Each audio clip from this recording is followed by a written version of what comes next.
everyone, and welcome to the next episode of Talking Acquisition. This is the weekly, high-energy, informative, and slightly opinionated view on all things acquisition, procurement, and government contracting related. This is the place where the contracting, acquisition, and industry communities partner, connect, and talk, listen, and learn from each other. My name is William Randolph, and I am your host, and I'd like to introduce my co-host, my colleague, my partner, and dear friend, Soraya Carrera. Hello, Soraya. How you doing? I'm doing fine, Will. How are you today? I'm doing great. Looking for another great episode. Hey, I'm excited because we have a guest today. But first, our disclaimer. Our podcast shares information and views on a variety of topics that impact the federal acquisition community. Our goal is to provide thought leadership and perspective, not to criticize, judge, or render political opinions, although we might have a few. We provide this free service because we are former federal acquisition professionals and leaders. We believe that the creativity, innovation, and effectiveness of our community is unleashed when we share knowledge, information, and learning. We hope you enjoy our podcast, and we welcome the views and comments of our colleagues across the public and private sectors. So now I have the great privilege of introducing Mr. Anthony or Tony Bell. And Tony Bell is a great colleague of ours. We both know him very, very well. I had the privilege of working with Tony on a couple of occasions when I was at headquarters. In fact, as the Chief Procurement Officer, he was the deputy for the Office of Small and Disadvantaged Business Utilization. And he decided to retire before I did, left me holding the bag. No, just kidding. No, he decided to retire shortly before I did. And he actually went out and started doing some stuff out there. And he's always been a huge advocate of small businesses. I understand now Tony has his own company. It's called Longview Business Solutions. But prior to that, I know he was lending his efforts to a couple of other companies. So I'll let him talk a little bit about that. But I had the privilege of joining him at a conference shortly after he retired from government. But here's what I always like to say about Tony. And I said this when we first saw him on the screen. I always think of ZZ Top when I see him because every girl's crazy about a sharp-dressed man. Tony Bell, welcome. Hello, Thank Tony. you, Soraya, and thank you, Will. I'm so happy to be here. Thank you. My pleasure. Our pleasure. So tell me a little bit about what you're doing these days. Sure. Thank you. Just recently, when I first retired, I did a little consulting for a little bit, and then I was looking at LinkedIn and I saw where this company had a position for a program manager to work with DoD and HBCUs and minority serving institutions. And I said, wow, that is something that's really dear and near to me. So I called the owner, the CEO, and we chatted a little bit, and we found that it was a good mix. So I came on board to be the program manager for that contract. It was a really interesting contract. And the great thing about it is the DoD had given the company funding for 1 year, but we had done such a great job that DoD, after that 1 year was up, they say, hey guys, we're going to give you a 5-year contract based in 4 years to do what we were doing. And so basically that contract was to reach out to minority serving institutions and just kind of set up an event that showcased the various offices in DoD focusing on STEM. And we would have many officers from DoD present to these students, graduating students, and some students that had even graduated from minority serving institution to kind of let them know, to try to get in their mind to look at DoD as a preferred employer. Right. So that, DoD is really reaching out, trying to attract more minority students in areas of STEM. So that worked really well. But as contracts would have it, the contract we have with DoD, it changed program managers and cores. And so the new core decided that they wanted to go a different way and brought in another company. And so we kind of lost that work basically. But the good thing for me is that, I think the company saw my value and they promoted me to a director of operations. Which was really good. I mean, under my portfolio, I had about a third of the company's 150 employees, probably about a third of the contracts, and it worked well. But I realized that something was still missing within me. I realized that I have such a vast body of knowledge when it comes to small business matters. I wanted to just spread that knowledge amongst many small businesses and not kind of be contained to just one. So, I spoke to the CEO, which we're still very good friends. As a matter of fact, he's my fraternity brother. And, we had a conversation and we kind of both agreed on that. And so I decided I stepped away and then I reestablished my LLC, which Soraya just mentioned, Longview Business Consulting. And so this way I can reach out to many more small business, because I thought it was really interesting that, the time I was with this, the small business, it was 8A, a HubZone company, on a weekly basis, I will still receive calls from small businesses asking me if I'm still consulting. And I said, wow, so many people want to engage me, and I couldn't, because I was with a company, and I decided that, you know what, I'm going to, for the next few years that I do this, let me try to reach out to as many small businesses as I can and share my knowledge about the federal contracting process. Because I tell you, at DHS, under the leadership of Soraya and Kevin Boshears, and even the current OSTBU director now, Darlene Boshears, my level of small business just went meteoric. I've learned so much, especially from Kevin Boshears, who God rest his soul, which they nicknamed him the wizard of OSTBU, because this man just knew so much. But I was on his coattail, learning everything I can, and because of that, I've developed a vast knowledge of small business and GovCon, and I just want to share that with as many as I can. No, I think that's noble. That's what we're here for, right? We take this experience that we developed in government and let's get out here and proliferate it. And I have to agree with you, Tony. There is a hunger out there by the small businesses to really understand how to work with government, and that tells us that perhaps our messages, because I know that at DHS, whether it was Kevin Boshears, Darlene Bullock, yourself, myself, Will, and the other heads of contracting, we were really reaching out to small businesses. We really were trying to be as proactive as possible, but it doesn't appear like the message was getting across, because I still talk to small businesses who say it's really hard to talk to DHS, to get in there, to understand what they're working on. So I don't know if that some of it is a little bit of gripe, don't want to work too hard to find the information, or if there was some truth to that it's just, there's so much to learn, and the government is so vast and so huge, and every agency does things differently. I just wonder, from your perspective, what are your thoughts on that? I mean, I think it varies by types of businesses, but I'm just curious, what do you think? Do you think it's that the government still has to step up the communications more? That's right. I think that it's on a agency by agency basis, department by department. I mean, there's only a finite number of hours in a day, and there's not enough hours to really accommodate all the small businesses that want to get in to see you, to see the OSTBU, to see head of contracting like Will. But I will say that I think that for your tenure at DHS, Soraya, especially going back, looking at your tenets, meaningful communication, I think you kind of laid the foundation that we will speak with industry. And I think that because of that, DHS and some of the programs that we've had, like the vendor outreach, I think DHS is probably one of the leaders in communicating and engaging small business one-on-one. Soraya, I don't know a lot of other chief procurement officers, but I don't think there was many out there that had the open door policy that you had in reaching out to small businesses.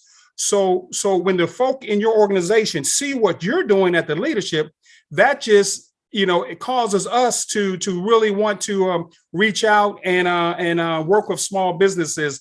So I think that one, what you said is true, that I think that one, agencies are doing a fairly good job, because a lot of agencies have mirrored what some of the activities you put in place. And so I think a lot of agencies are starting to reach out to more small business and be open to more small business. But by the same token, small businesses, I think that some of these small businesses, if you can't accommodate them on their schedule or tell them what they want to hear, even though they may have an audience with you, it wasn't successful. Yeah. Your office doesn't work with small business. So there's a little bit of both in that. As they said, you can't please all the people all the time. But I think DHS, I can only speak of DHS. DHS is doing a wonderful job in engaging industry, small business and also large business. Yeah, I would have to agree with that, because I know that Darlene and her team continue, and Darlene, put forth, Kevin started a lot of these initiatives, but Darlene enhanced a lot of those initiatives. She's added stuff even before I left. And even now, I see stuff that her and her team are doing on LinkedIn. And certainly you played a huge part in that as well. So thank you. Will, over to you. Yeah, so I agree with you from a standpoint of DHS leading. I remember when I was in government and at DHS had years and years and years of A+ ratings with the Small Business Administration. Right. So no component wanted to be the component, with the component contracting HCA, no HCA wanted to be the one that didn't let DHS hit their goals. So that pressure for excellence, it flowed down the organization. So it was really present. One of the things, Tony, that I have an opportunity now, I've been retired a few years, and one of the things I still have opportunities to talk with small businesses. And one of the things that I always tell them, and I'd like to just get your opinion on it, is that small businesses, especially those nimble, nascent ones, are just coming into the space, trying to find some open space. They don't have the luxury of playing the brand name game. It's not like they walk up and got a Raytheon badge on or Lockheed Martin badge on. Those badges just open, the doors just fling open when those companies show up. You can't play that game. You literally got to play a different game. It's almost guerrilla tactics. Like you got to find the front door is not necessarily open from the tiny small business. You got to go find a window that's cracked and kind of go figure in, build relationships, and try to identify needs in programs, do the work to try to find needs and requirements in programs that you can satisfy. I wonder what are your thoughts on, kind of you can't play the same game as the big guys. Right.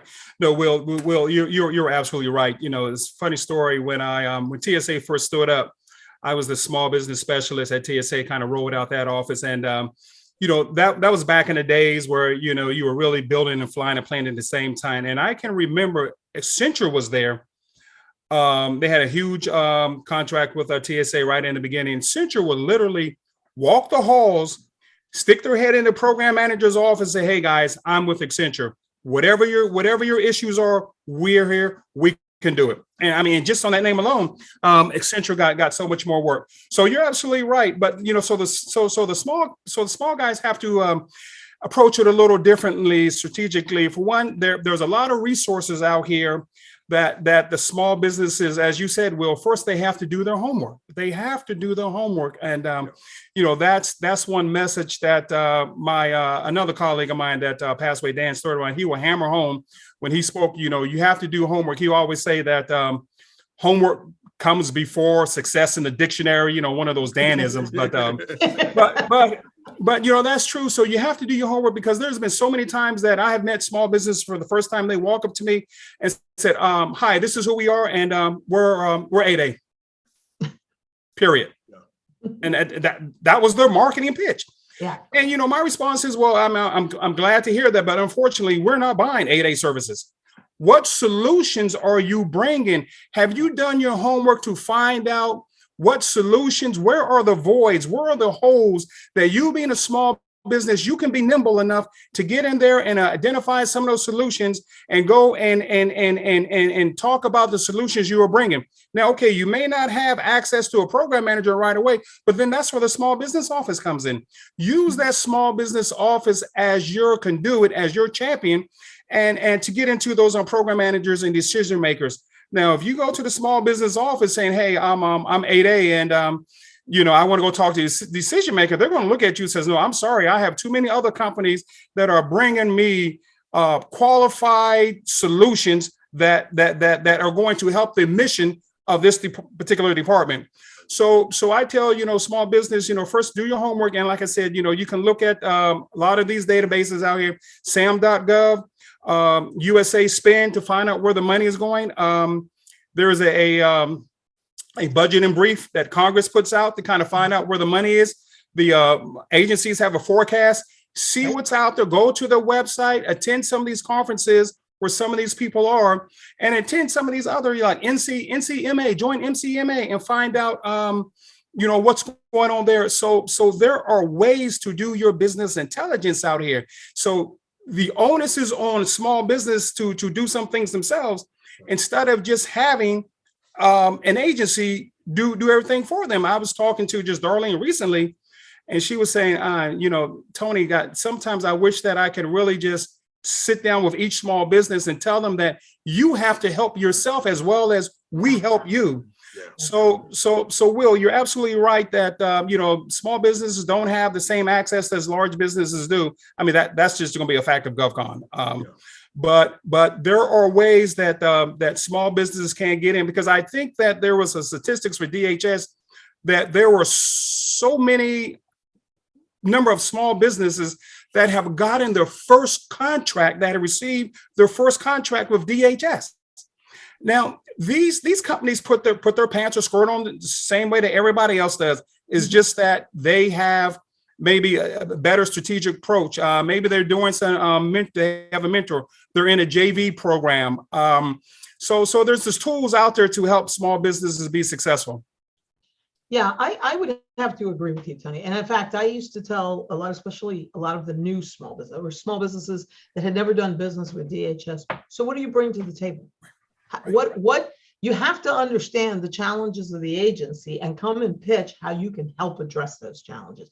If you don't have an answer, or if you say, I do a little bit of everything, I can't tell how many companies will come to me and say, oh yeah, well, we do everything in IT. And I go, well, good. I don't want you. I want somebody that specializes, right? Bring me expertise, bring me talent, bring me capability.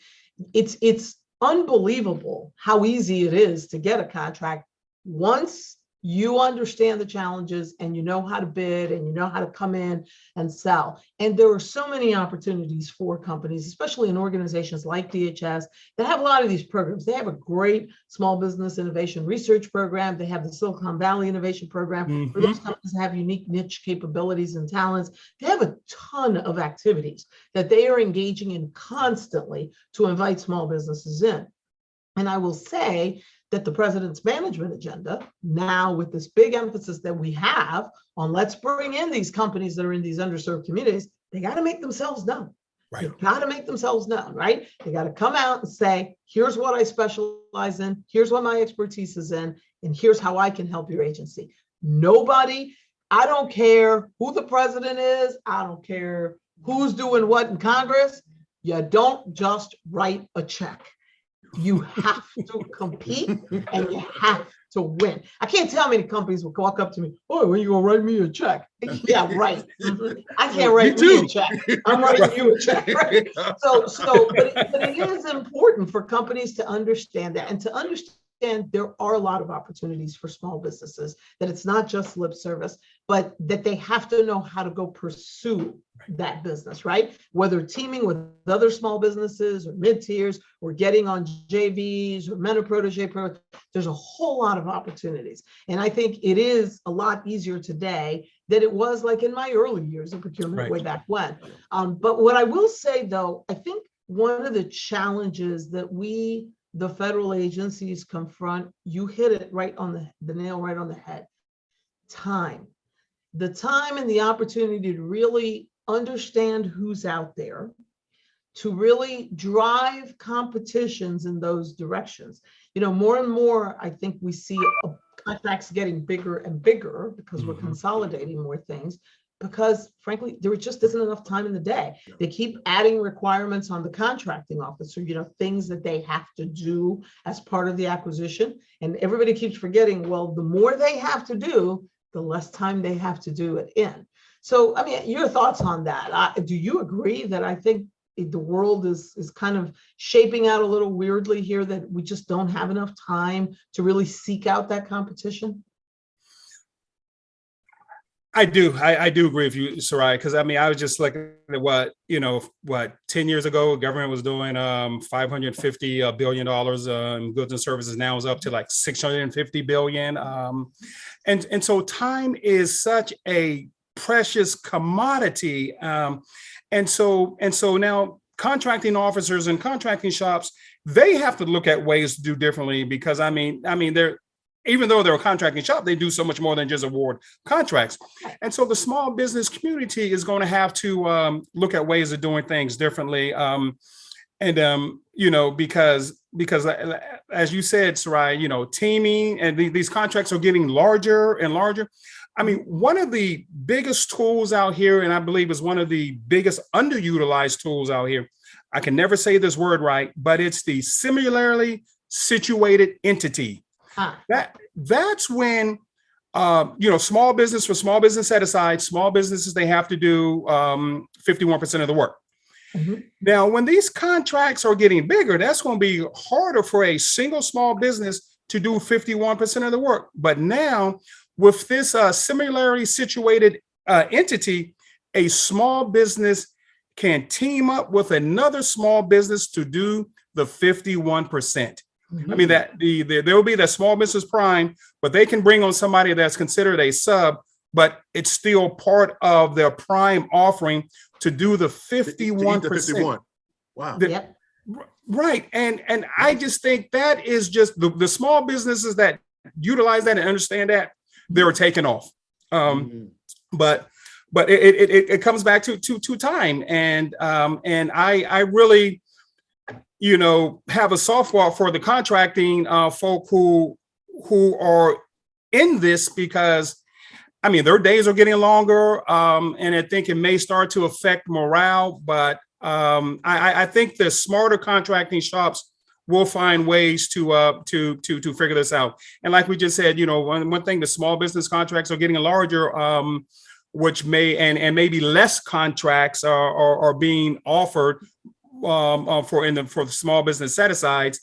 But that's something that industry just has to adopt and change. Nothing stays stagnant forever. So no, Sarai, I agree with you. Time can be a problem, but the company, the smart ones will adapt.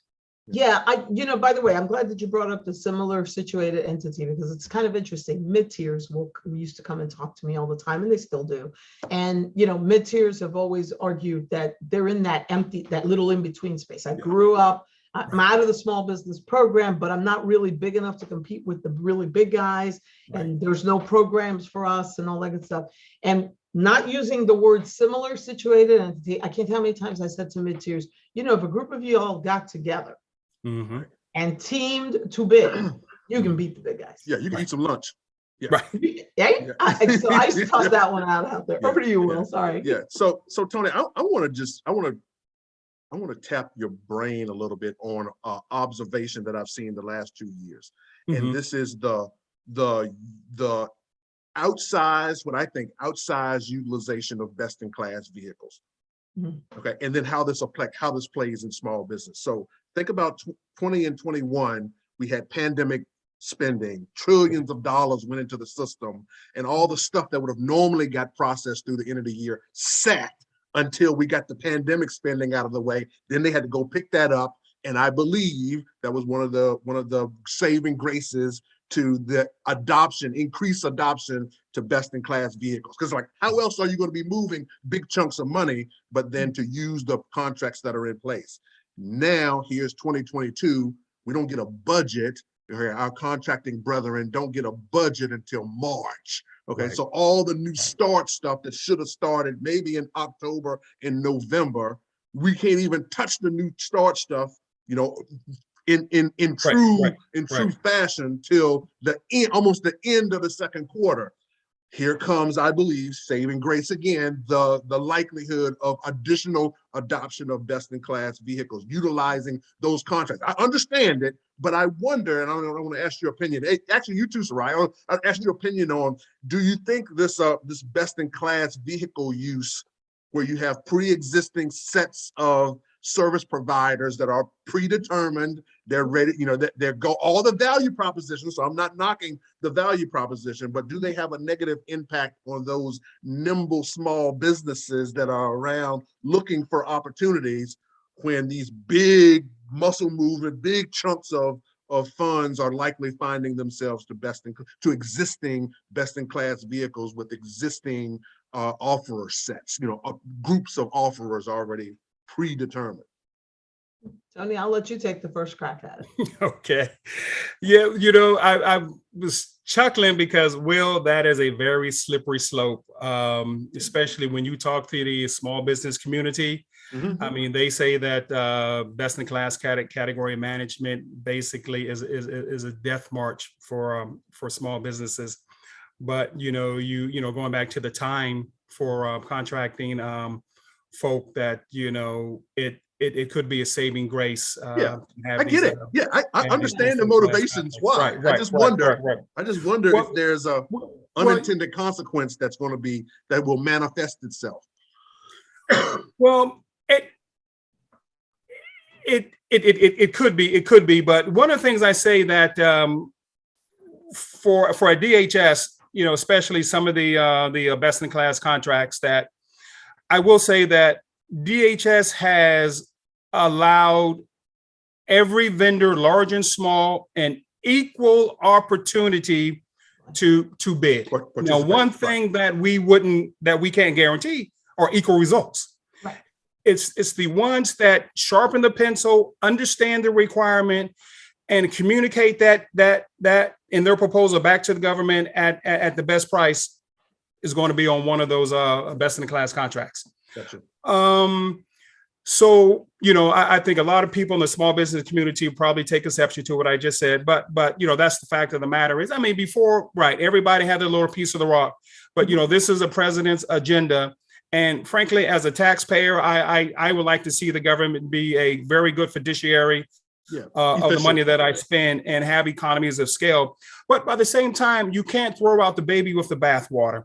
And I think OMB kind of recognized that. And so just recently, OMB, in their most recent memo that came out, is OMB 22-03. So any small businesses out here, any businesses, take a look at that memo. It was published December 2nd, 2021. And one of the things that they say in that, they address category management and best in class contracts, where now they are allowing certain socioeconomic businesses to be counted as a tier 2 spend for agencies, which basically means that it's going to allow agencies to kind of reach out to more small businesses.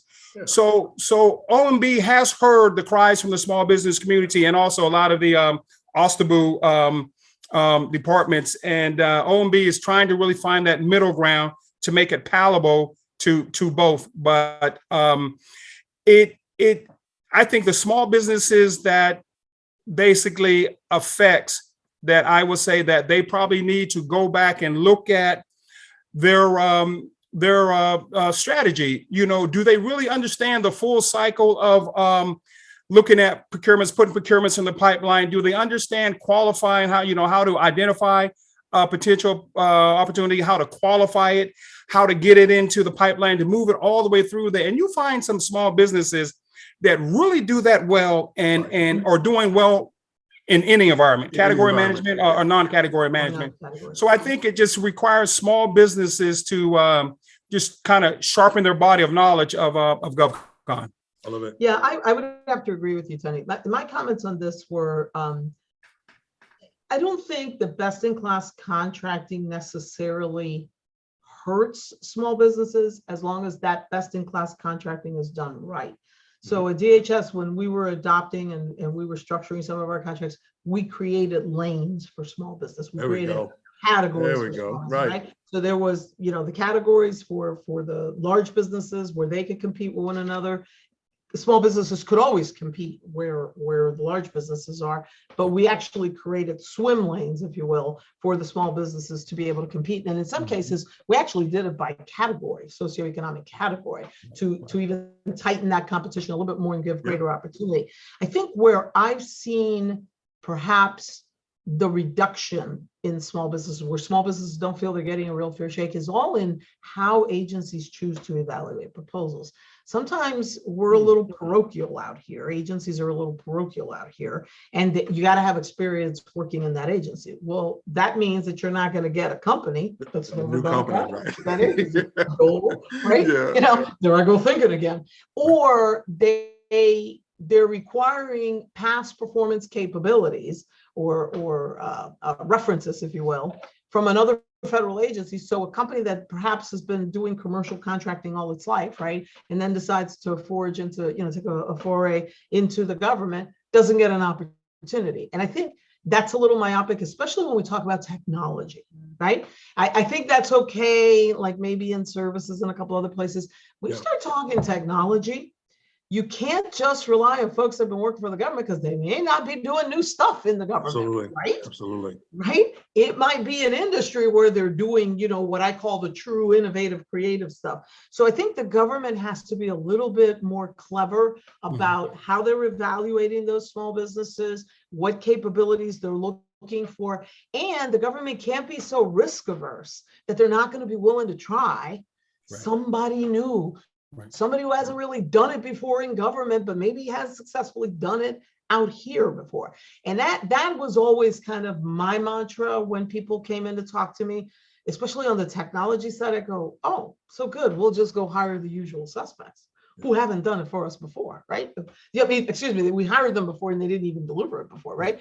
Sorry, my sarcasm. I told you my sarcasm. But no, we just keep like going. And I was always challenging, and that's why we stood up the Procurement Innovation Lab, and we worked in partnership with the OSDBU, because we were really thinking, when we stood up that Procurement Innovation Lab, when I was thinking about how do we make procurement better, I was thinking of two groups of people: the acquisition professional, which includes my contracting officers and the contracting team, and small businesses, because it is expensive to bid on government contracts.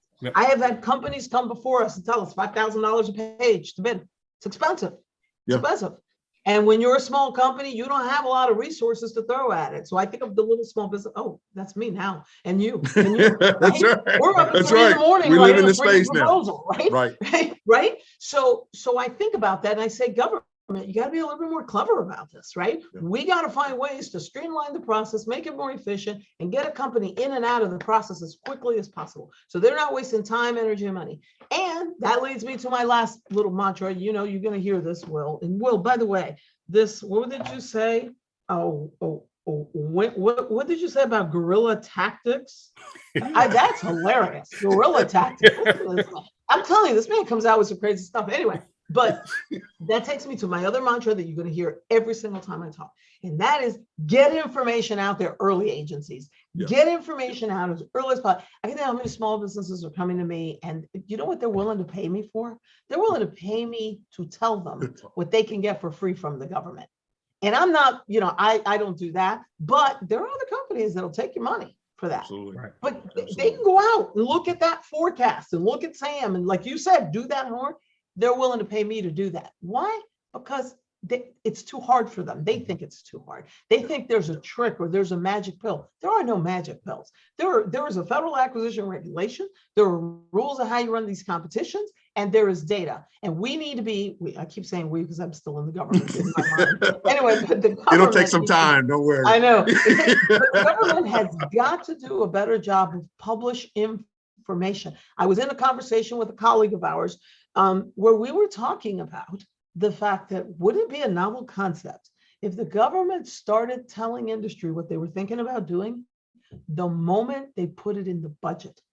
Wouldn't it be a novel concept if the government said, I'm thinking, because the budget's done 2 years in advance. They can't get it out on time, but that's a different topic. But anyway, but when the government says, I'm thinking about doing, right? They go and say, I'm thinking about doing to industry, and here's what I think I'm looking for. And what do you think about it? And industry will write the damn solicitation for us if we let them. Absolutely. Think about it. They want to solve the problem. They want to help. So I continue to advocate for that early communication. I continue to advocate for get as much information out there as possible. And I continue to advocate for that transparency. Make it easy for industry to see that data and get to it so that they can do that homework. And then I tell industry, do the homework. What did you say? Homework comes before success in the dictionary. Dan Studeman had that right. H before S. Do the homework and go talk to it. And look, don't think that you're going to go knock on every program officer's door and you're going to get an opportunity to meet with them. They're just as busy as everybody else. Right. Time is money, and we don't have a lot of it. It's a luxury most of us cannot afford. So that's my little pitch, my little bandwagon. I don't think best in class hurts small business, but it doesn't really help them. And we just got to be more clever about how we do those best in class contracts. I advocated for that when I was at DHS. I fought hard on that. I went to my OSDA booths. Tony used to hear me all the time go, y'all need to go talk to Small Business Administration, because how are we doing it? When we first came out and I was pushing OFPP, and they used to hear from me all the time, what are we doing for smalls? What are we doing for smalls? And they appreciated that. Then we actually had some of our contracts categorized in the other tiers because we were pushing that agenda, because we said, hey, we should get credit. We're helping smalls. We have like excellent companies. Yeah. So I think it's all in a matter of how you structure a program, but we got to create the efficiencies for both the large, the small, and the federal government as a whole. Because I will get on this bandwagon again. I'm sorry. I know I'm monopolizing time. Will's going to cut me off any minute now. But I'm monopolizing time. But here's the bottom line. The government doesn't buy just to buy. We buy because we have a need. We're fulfilling a mission objective. So this isn't for, as Soraya likes to say, shits and giggles. Right. Sorry, it's my French. Yeah, I get it. I get it. That, yeah, agreed. Well, folks, it is that time. Speaking of time, it is that time. It's been an amazing discussion, and we thank Tony, you so come much. back. You and I'll talk. I would love to. I would love to anytime. But speaking of which, let's leave our community with a nugget. And I would offer, Tony, would you like to? Is there a nugget you'd like to leave our GovCon community, our contracting and acquisition community? Right. Well, one of the things I said that, this GovCon community is very dynamic and ever changing. And so, there's some information out here, like some of the two publications I mentioned earlier, the OMB memo, this 22-03. I will encourage all small businesses to pick that up, because I kind of go back to, maybe many of the listeners won't remember this. I'm kind of dating myself, but there was a clothing store out here called Sims. And their tagline was, an educated consumer is our best customer. And, to me, that just applies to small businesses and GovCon. The more you're educated, the better you will understand this whole process, and the better you will know. So the OMB memo 22-03 and Soraya kind of mentioned it, the executive order 13-985. Those are two recent documents that I would encourage all small businesses just to kind of get a hold of them, skim, and just kind of know, because you have to know. And in parting, Will, you and I didn't get a chance to work together a lot, but you're cut from the same cloth that many of the great HCAs at DHS are. So, I applaud you there, but, I just want to say, Soraya, in my final moments, I just want to say thank you for your vision, and your leadership. Some of the things you implemented, the RID, the SIC, there was one thing that I kind of knew probably would be a hard stretch to do, but you had that thought in your mind, which was to have federal acquisition folks spend maybe some time with industry and vice versa. Then I just think that you just get a better appreciation for what everybody does. And Soraya, I think that even your touch is still being felt. My good friend Mike Darius over at State, I think a lot of things that Mike is doing, some of the things that he saw as he grew up in DHS, that he's doing some great things over there at State as the SPE. So, Soraya, I just want to say, thank you for your leadership at DHS. I think you really moved that agency light years ahead. A lot of agencies are imitating you. They say imitation is the best form of flattery, some of the things that you have done. And I know Paul is there picking up the mantle that you left off, and is going to continue to move DHS light years forward. So again, just want to say thank you for all that you have done and all the support that you have given the OSDBU and me personally when I was there. So thank you. Thank you, Tony. That's so kind of you to say. So I'm gonna give you my two nuggets. I always have one for industry and one for government. So for government, we got to be a little less risk averse. We got to create opportunities for small businesses, those that have not done business with us before, to get in that door. And I think in the technology side, especially, that becomes extremely important, because I think there are a lot of small businesses out there that are being very creative, being very innovative, and they're really interested in solving the problems that the government faces. And whether they team with another business, another small business, or a mid-tier or a large business, that's fine. I don't care. But we got to get these companies in the door, because the problems that we face are huge. The challenges to meet the mission objectives just continue to grow. You just watch the news every day. And so you got to create that opportunity. So I think in government, we got to be a little less risk averse, and we got to try. We got to put that best foot forward. And for our small businesses, you got to specialize. You got to tell us what you're good at. And when you come through that door, come selling not just your company, but what you can do for that agency, for that program, for that particular requirement. Believe you me, if you do that, I think you're going to get business. And to all I say, thank you for everything that you do every day. When I listen to the news every night, I think about the fact that we still live in the greatest country with the best government in the world. And right here sit two of the many reasons why our government was and is great, because of people like Tony, like you, Will, who come every day to put forth that best foot. I sit, I'm a Napa fellow, and I sit on the Public Service Forum, and we talk about public service all the time. And I remain extremely passionate about it. Even though I'm out here, I think a lot about my government and my friends there, and I want them to continue to be the best government in the world. Over to you. I love that. I love that. So my nugget is just a two-parter, really quick.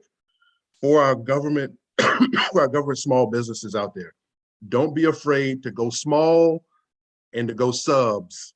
Okay, from a standpoint of everybody and their grandmothers out there competing for that $1 million, $10 million, $15 million contract.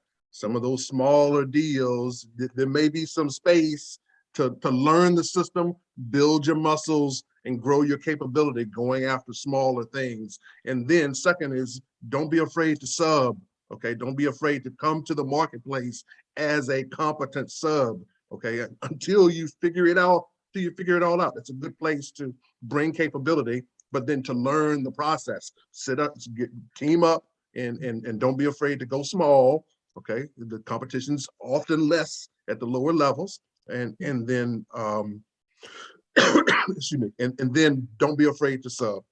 Don't be afraid to sub.